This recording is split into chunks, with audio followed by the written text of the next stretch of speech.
Not that there weren't coaches interested, but I don't think they like when they reached out to guys, it was maybe as excited as people thought that they would be.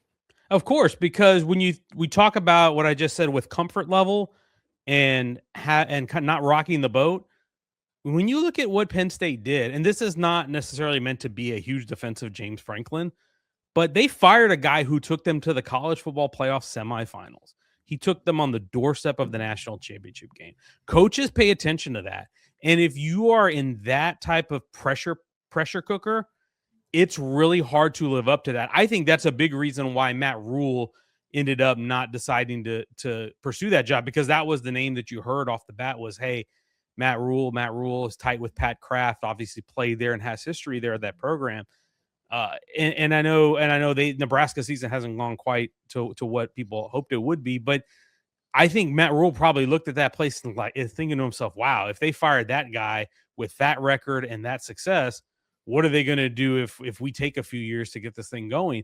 And so I think it speaks to making rash decisions to appease a fan base in a moment when sometimes it maybe is better to take some time and assess before you pull the trigger so quickly. Because I said it then when it happened, and I still stand by it now. I don't understand what you gained by doing it at that point in the season. I guess you got the jump on the head coaching search, but clearly that hasn't worked out, because if getting that far of a jump on the head coaching search, you should have had a coach by now. You should have had a coach by the end of the regular season or a few days after. The fact that we're sitting here on December 4th and you still don't have a coach, you clearly have botched the search. You clearly didn't know what you were getting into.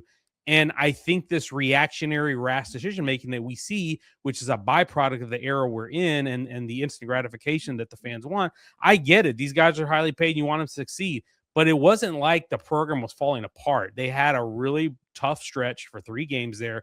He had a really bad record against top 10 teams, but otherwise it was a really successful program. And I think coaches paid attention to that. Coaches see what impossible standard was set there for the next guy, because they're expecting the next guy to come take them to a national championship and win it. And that is not easy. There are very, very few programs that can do that. And it's not to say that Penn State isn't one of them, but it's a really hard thing to achieve. And I think coaches noticed that and said, why would I trade what I have now when I'm happy? Let's take Mike Elko, for example, Texas A&M. We're charging for a national championship right now, and we're in the mix. Why would I trade that in for Penn State when there's a lot of unknowns and there's that type of pressure cooker to step into?